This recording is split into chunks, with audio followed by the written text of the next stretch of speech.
अस्सलाम वालेकुम दोस्तों, आप सब कैसे हैं। मैं उम्मीद करती हूँ आप सब खैरियत से होंगे। अगर आपको मेरी किसी बात की समझ ना आए तो आप कमेंट्स करके पूछ सकते हैं। आपके कमेंट्स का जवाब ज़रूर दिया जाएगा।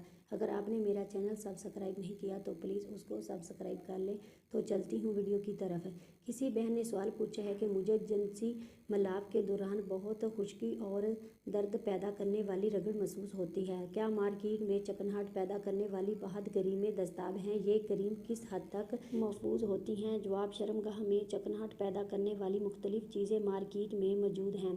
इन अशिया की दो बड़ी किस्में हैं, पानी और सिलिकॉन में हल पजीर अशिया। बहुत सी औरतों को सिलिकॉन में हल पजीर चिकनाहट पसंद होती है, लिहाजा वो पानी में हल पजीर चिकनाहट को तरजीह देती। जैसा कि वाई जेली एक बहुत ही आम पानी में हल शुदा चिकनाहट है। अगर आप और आपका साथी कंडोम इस्तेमाल करते हैं तो उनके लैब पर ये ज़रूर देखिए कि आया ये कंडोम शर्मगाह के लिए मसनूई चिकनाहट से मुताबिकत रखते हैं या नहीं।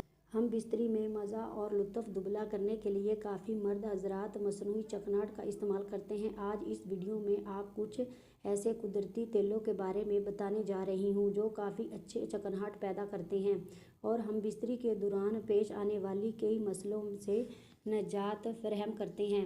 ये तेल कौन से हैं तफसील से बताऊंगी। हम बिस्तरी के दौरान हम इस्तेमाल करने के लिए सबसे बेहतरीन तेल खालिस नारियल का तेल है। इस तेल की चिकनाहट गाढ़ी होती है जिससे लुत्फ़ में इजाफा होता है। इसके अलावा ये तेल हम बिस्तरी के बाद होने वाली इन्फेक्शन से भी बचाता है। डॉक्टरों का ये कहना है कि खालिस नारियल का तेल ज़रूर इस्तेमाल करना चाहिए क्योंकि ये सबसे बेहतरीन तेल है।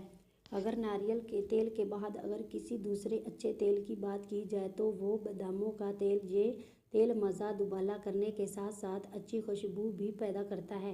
मसनूई चिकनाहट वाली क्रीमें इस्तेमाल करने से बेहतर है कि आप लोग ये कुदरती और खालिस तेल इस्तेमाल करें।